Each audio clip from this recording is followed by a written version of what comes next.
Hello, ladies and gentlemen. I am Harry Series, and this is my YouTube channel, grecochess.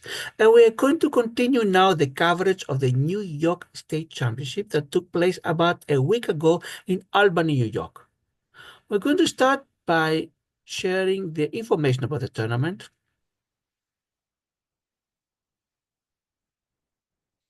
As you see here, it was the 147th annual New York State Championship. There were various sections. Depending on your level, you could choose your section. There is a championship section that will declare the New York State champion, but it's open only to people with rating of 1900 or above. Other sections, they're under 2100, open of course to people whose rating is below 2100, under 1800 where I participated, under 1500 and under 1200. The tournament lasts of 6 rounds. Here you see the 6SS, meaning six Swiss rounds. Swiss meaning according to the Swiss rules. And the time control 40-80, meaning you must complete your first 40 moves in 18 minutes. Otherwise, you lose a lot of time. And if you can do so and the game is still going on, you have SD30, meaning you have 30 minutes in addition to what you have saved from before to complete the remaining of your moves. And there is a D30, meaning delay 30 seconds. When it's your turn to move, then for the first 30 seconds, the clock does not move. As you may remember, if you've seen my previous video, I started the tournament with a win. And now I'm round number 2. Let's see if we can have a second win. But let's see who was my opponent. My opponent was James Asaro, whose rating is 1764 and he belongs to the 91.4 percentile. Which means that out of every 100 members of the United States Federation, he is better than 91.4 of them, and he belongs to the first category.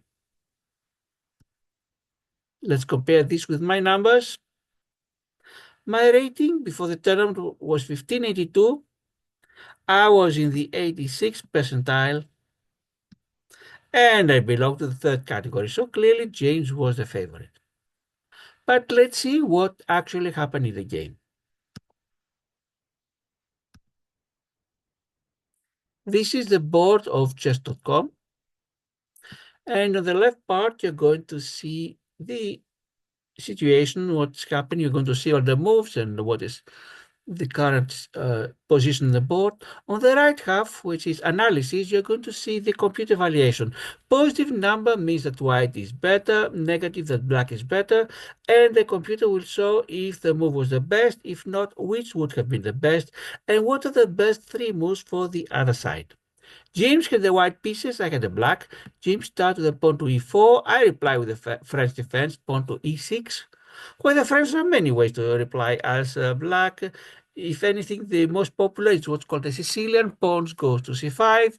Second being the pawn goes to e5 instead of e6. The reason I like to play the French and I know it a little bit better is because when I was white, I hated it when my black opponent would start with the French. It was the toughest one to overcome, I thought. So why not play it as black? Pawn goes to d3 for white, deviates from, not theory I would say, because the book moved, but deviates from what usually happens. Most of the times, white is going to send the pawn to d4. Perhaps to catch me off guard, but I send my pawn to d5. Knight goes to d2. My pawn goes to c5. Pawn goes to g3, preparing to fianchetto. Knight goes to c6. Bishop goes to g2, completing the fianchetto. And my knight goes to f6.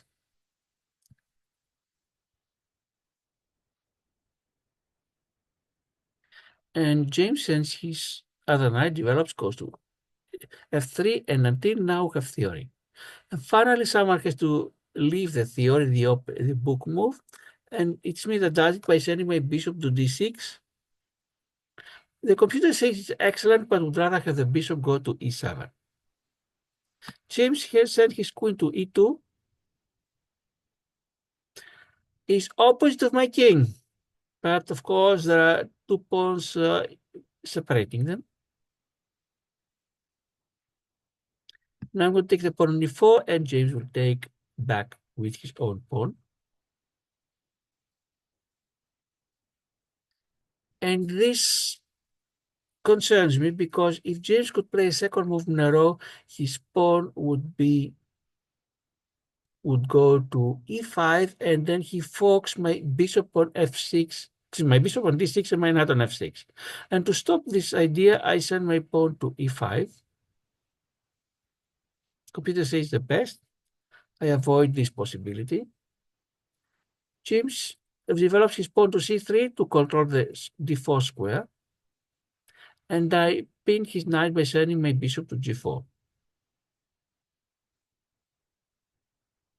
In accuracy, the computer would rather have me castle. James attacks my bishop, basically asks the question as it's called, and I want to continue the pin, so my bishop goes to h5. We completed now the first 10 moves. Computer says inaccuracy, and James starts having an advantage 1.15. Let's see what happened later. His knight goes to c4, attacks my bishop, but the queen protects the bishop. I castle. Bishop goes to g5. And now I'm in a situation where I need to be careful because my knight is pinned. The queen covers it. Yes, the pawn on g7 also covers it, but I don't want to take back the pawn because this exposes my king. And I have to be careful because the queen is also protecting the bishop on d6. Yes, fortunately, if James decides to exchange, my queen will continue protecting the bishop on d6. But if James could play a second move in a row and place the rook on d1, either by moving along the rook or with the queenside castling, then I would be in a very difficult situation, to put it mildly.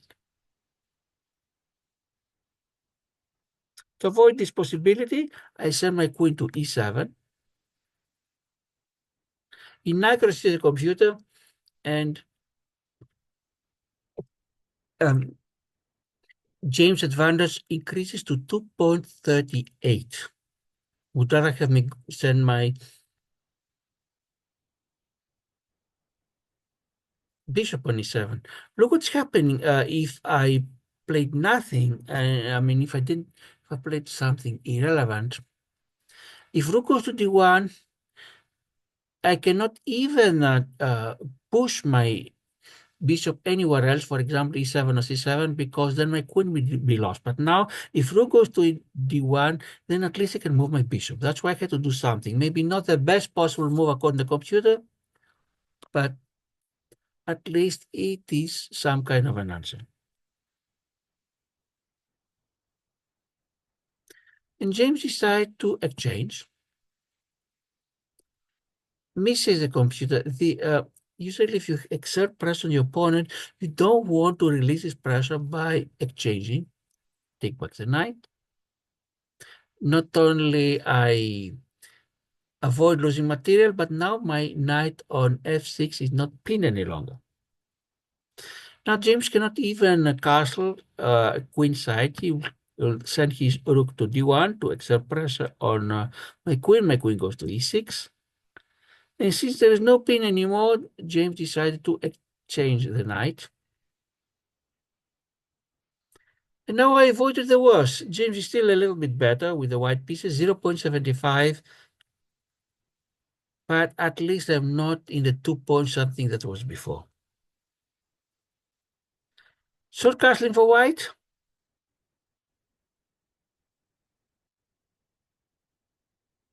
And my rook goes to d8. The reason I send it is because before, yes, I avoided the worst, but James' rook on d1 was controlling the entire empty In fact, it's called open D file. And they wanted to challenge that control. Rook goes to D5, asking me what am I supposed to do? Keep the tension, exchange rooks. If I exchange rooks, then James has a passed pawn on E5, on D5. That could be dangerous. And perhaps he could even support it by sending the pawn to C4. Protected passed pawn is always a big worry. Then I would have to think how first to get rid of C4, then D5, and then the B3 would control it, and James could easily have a whole chain going from A2 until D5, and it would be very difficult for me to stop it, and then James would wait for the appropriate moment, usually near the end when there are not too many pieces to stop it, and continue the pawn to promotion. That's why I'm not exchanging. But since I'm not exchanging, I have to do something else. My pawn on c5 is under attack, so I protected my pawn on b6. James places a second rook on the d file. For the time being, my rook on d8 is protected 3 times, with the knight on c6, the rook on f8, and the queen from f6, and it's attacked twice. So by itself is not in danger, but this key puts some pressure on my pieces not to leave the appropriate squares. I want to give a little bit of breathing space to my other rooks. I need to do e8. Queen goes to e3 for James. And I want to get rid of the pressure.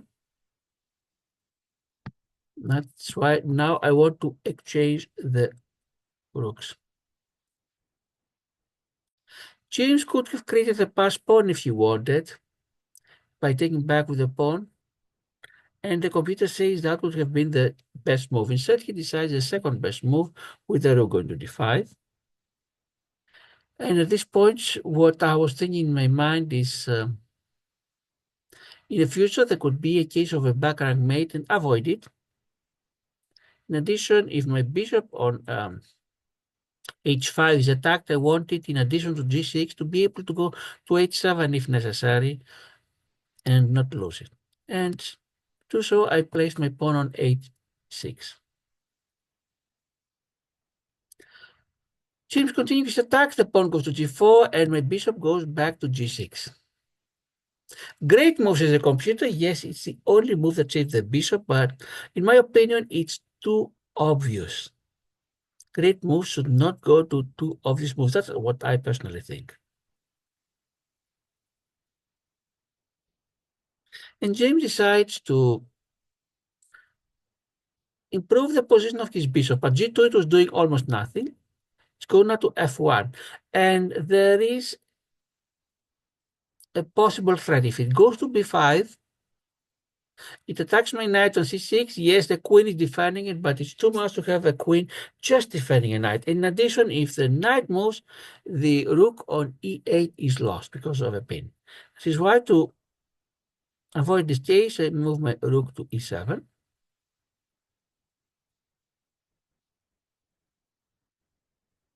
In accuracy, the computer would rather have me send it to d8 and exchange, perhaps.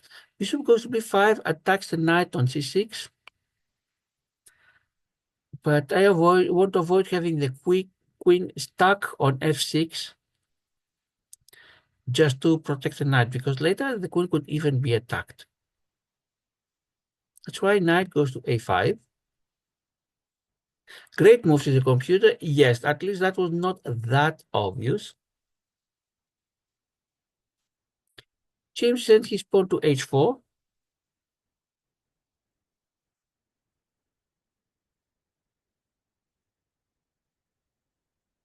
And I send my queen to e6. Which the computer thinks a blunder and gives a huge advantage, 3.43 to white. What would the computer want me to do? Send my queen to f4 and exchange queens. But this would create a double pawn f. I didn't like it, but it would have been better than the alternative, assuming that James played correctly, because the computer wants James to place his knight on e5. By doing so, he doesn't allow me to check from g4. Instead, James wants to attack my queen, which proves to be a mistake. And from 317 of advance for white, now it's 228 for black, because I check on g4. If that was not a check, I would have lost my rook. But on g4, it's a check. I get this pawn. King goes to f1. And now I can take the rook, although the computer would rather have me first do a check from h3 and then from h1. But I play the second best move. Rook takes here. Knight takes the rook. And now I win an extra pawn with my queen going to e4.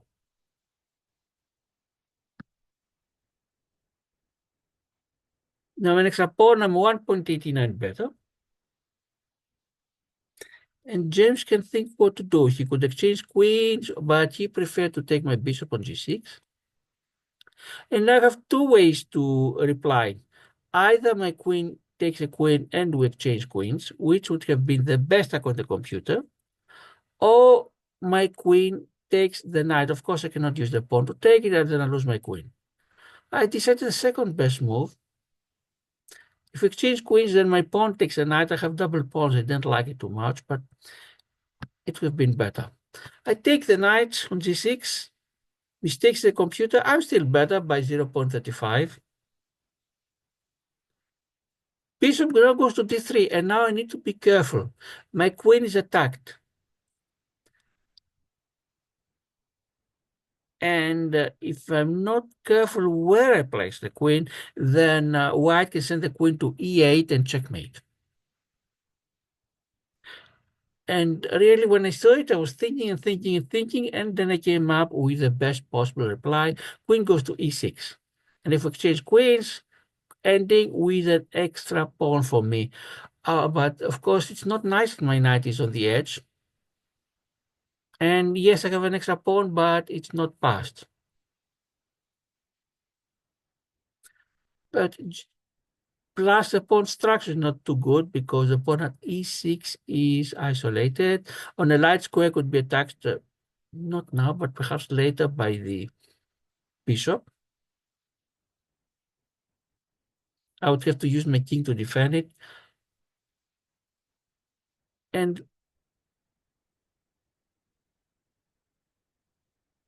James decided at this point to send his queen to f4 to avoid exchanges. In accuracy, the computer, the queen would rather be on f3. When that goes, and now really there is a danger of checkmate if I'm not careful, because if king goes to b8, then it checkmate. Of course, my queen can go c or e8, but next move is checkmate. I saw it. I was thinking very hard because I knew that I was, if I'm not careful, I was near the end. Now I go to c6. And I avoid the mating threat. And we finish 30 moves. I'm ahead by 1.35, as you see, computer evaluation. James attacks my queen again to e6, to mixing with the bishop to c4. At least now, after I save my queen, I don't have to worry about mate. My queen goes to f6. Once again, I'm ahead. Why not exchange material? James will send his queen on c7. My knight goes to e5. I want my knight to be an attacking piece, and this is a great move. We are move now number 33. Now we're going to move 32. Just finished move 32. We finished. And you see I have an advantage of 1.89. It's not yet that decisive. It's still a long way ahead, but the odds are on my side. James will place his bishop on b5 to continue the attack. In that moment, believe it or not, I'm ahead by 2.86. And it seems that the odds are on my side, and I want to finish the game. I want to threaten with checkmate on f2. and I send, believe it or not, my knight on g4. The computer will see that this was a blunder and will change the game completely. We'll see how. But at that point, I was saying, how can white protect the f2 square because I'm going to checkmate? The only way I saw was to put the queen on g3. Cannot go to f4 because or h2 because the queen will be lost. And I was expecting James to send the queen to g3, and by doing so, I would keep my advantage and I would constrain white. But imagine my shock when James found a different way to protect the mate. But when I saw it, it was a shock. It called sour, as it called. Queen goes to c8 check. A great move. Yes, it is a great move because I saw then that basically I had only one way to reply, king is to h7, and then I'm losing my knight. And at that time, what can I do? I saw that suddenly from having an advantage and little by little going to victory, now I am behind by a piece. And when there's so little material remaining, that is important. At least I have a pawn for the bishop, and if somehow I can manage to exchange everything, and white has a bishop and black has a pawn, that is a draw at least. What can I do? Courage, courage, courage. There are many games in the past when I was in much worse positions and I ended up winning. Don't give up. Queen goes to d6 to have a nice position in the center of the board, control as many squares as possible. James checks from e4, and I push my pawn to g6.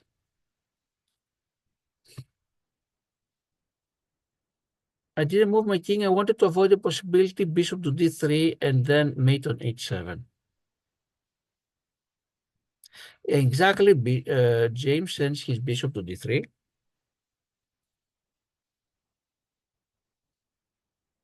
What can I do? I mean, at this point, instead of looking for the best possible move, I was looking for moves that might make white commit a mistake. And I'm not saying about a mistake leaving the bishop on pre, ready to be grabbed. I'm saying about placing a position where there could be a check and threatening the bishop, meaning a double attack. That's why queen goes to d7 to be ready to check on h3. And if James plays his queen on, for example, f4 or a4 or most other squares, e1, I would check with my queen on h3 and then win the bishop. Of course, that is only if white is careless, but under the pressure and after so many hours of playing, that might happen. It had happened in the past. I have been both the lucky person winning a lost game and the unlucky losing a one game. Let's see what will happen now. White wants to avoid this possibility. King goes to g2, so there is no check from h3. But pawn goes to h5 now. How much space can I control? Queen goes to c4.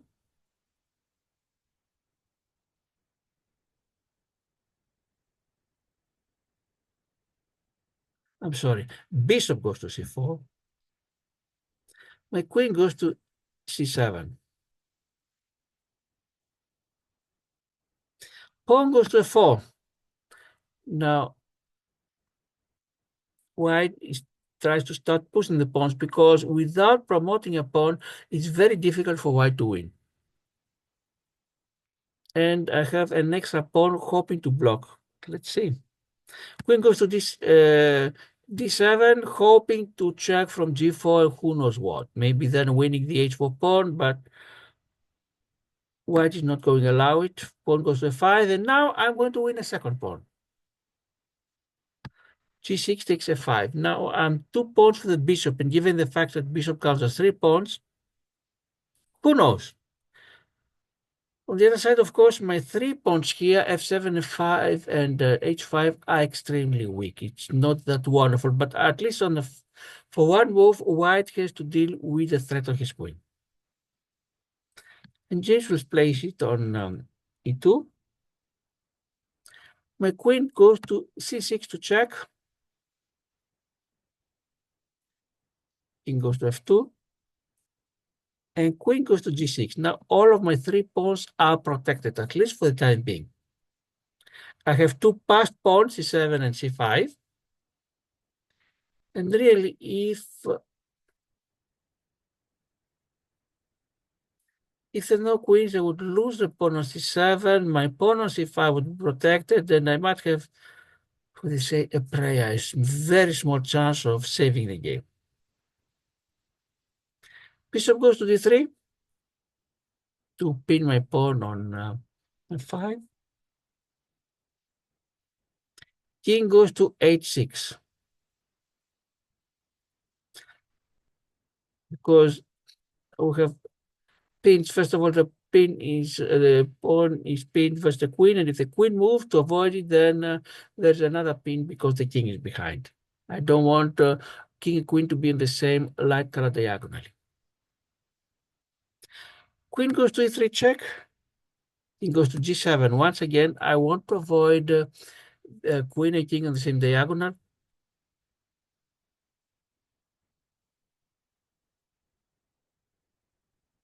Queen checks from e5.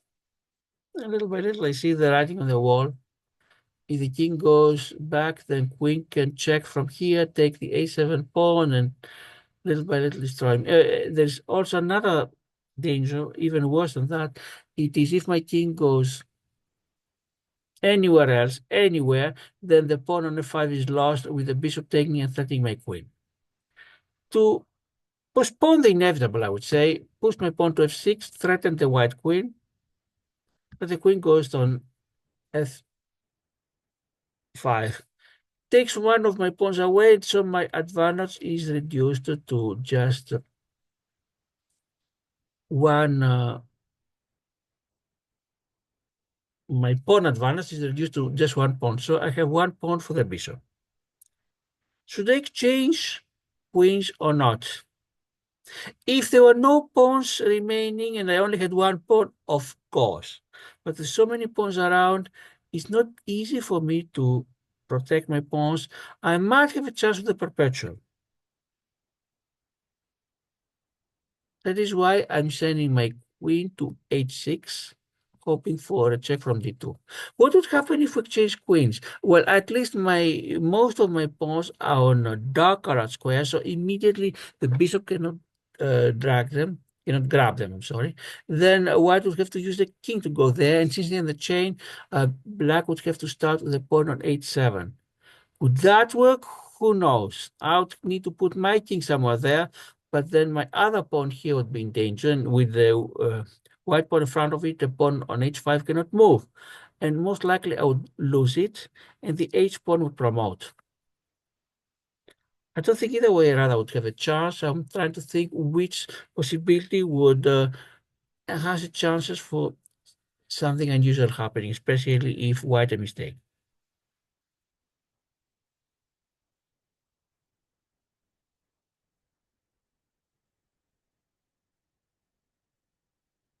White checks from d7. King goes to f8. White checks from d8.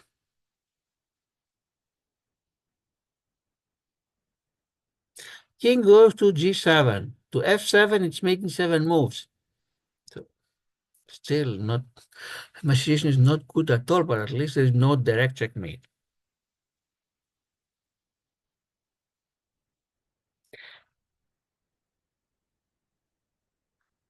Queen checks from e7, and I was hoping, who knows, maybe threefold repetition. King goes to h8, and now white cannot check from f6 to lose their queen. We finished 50 moves. White has an advantage of 6.81 according to the computer, an enormous advantage that almost guarantees their victory. I'm desperately trying to hold. And yes, if white is not careful, I have a check on d2, and then I grab the bishop. That's what I was hoping with my queen, if it can do a double threat, threaten the king and the white bishop. Otherwise, if white continue checks, for example, from d8 or e8, my king would go back and forth to g7. I have threefold repetition. But unfortunately, white saw this option and instead sends the king to f3. What can I do now? I cannot check. If I remove my queen, my king will be in even worse danger than if my queen goes, for example, to d2 or who knows where, queen to f8 is mate. I'm not supposed to move my queen. If I put it g7, or then queens are exchanged, and white king can start going to take first the a7 pawn, b65 later. My f6 pawn cannot go too far away, goes to f5, it's lost by the bishop. What can I do? Push my pawn to a5, I have to do something. Computer prefers a6, I don't understand. a6, the pawn is lost immediately.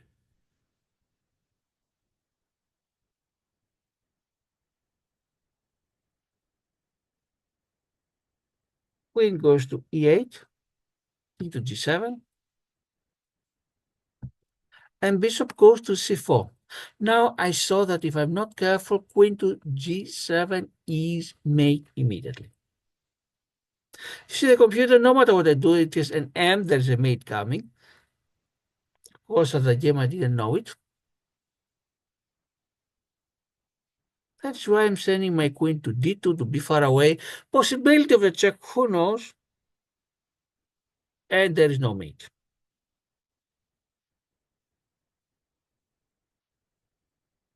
Now the queen goes to f7 check. If I send it to h8, it's mate immediately. That's why I'm play the only other legal move I can. King goes to h6. Queen goes to f6 check. King goes to h7. Queen goes to f5 check. King to g7.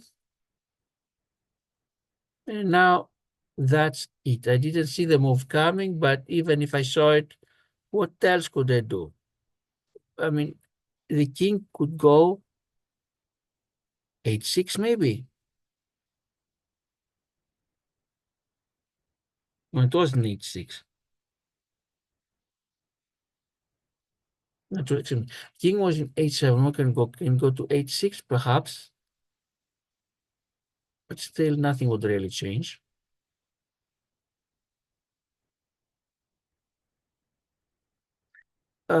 Or any of the other squares, maybe to h6 will have been a little bit better. I would have won an extra pawn, but I doubt this would have changed the result. Because here, white checks from g5. In the moment I saw it, I knew that I had to exchange queens. Otherwise, I lose queen for nothing. Now, if my king was on h6, at least I would grab the pawn.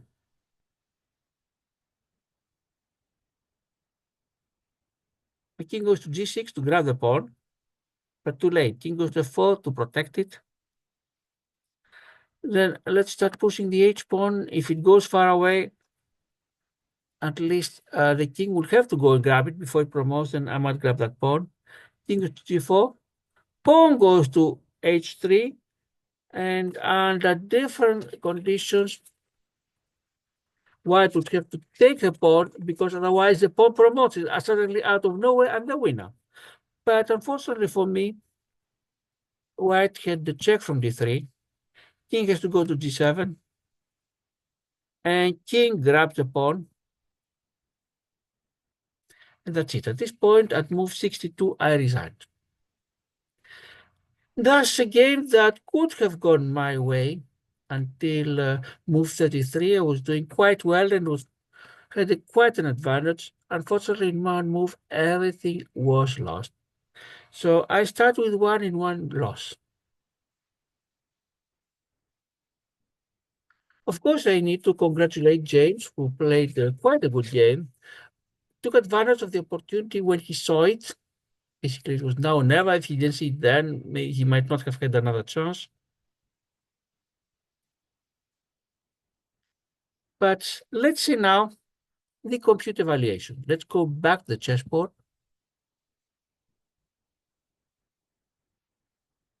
and see what does the computer have to say. Let's do the review.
James had 82.2 accuracy, I had 78.5. You're going to see that until this point, I had quite an advantage until I made that blunder. And the level. James played for 2150, I played for 1850. This is both numbers that way ahead our actual ratings. And once again, I think that chess.com sometimes is very flattering. And let's see the various categories. None of us had a brilliant move. 3 great for me versus 1 for white. Best moves 23 for white versus 22 for me. Excellent 17 versus 11 for white. Good moves 7 each of us. Book 6 for James, 5 for me. Inaccuracies 7 for me, 3 for James. Mistakes 3 for me versus 1 for James. Misses, James missed 3 times, and blunders 2 painful blunders. In fact, the first one, I didn't pay for that because the immediate move of James, he did not take advantage of my blunder. But this was the pawn at e5 that he took with the rook instead of the knight.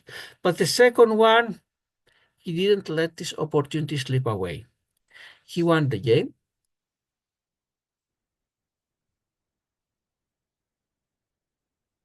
And at this point, once again, I want to congratulate James for playing a good game, for taking advantage of the opportunity when he saw it. I start with 1 win and 1 loss in 2 rounds, and let's see how things will continue. Let's see what is going to happen in round number 3. The first round took place on Friday, the 29th. The second round, the one I showed now, Saturday, August 30th. And then on Sunday, August 31st, I had to play 2 games, rounds number 3 and number 4. But that's it for now. In the next video, we're going to see what happened in round number 3. Ladies and gentlemen, thanks for viewing. Thanks to the subscribers. Hope more of you can subscribe. All you need to do is click the subscribe button if you have not done so. I appreciate any comments you may have. I am Harry Lausaniziris. This is my YouTube channel, Greco Chess. Goodbye.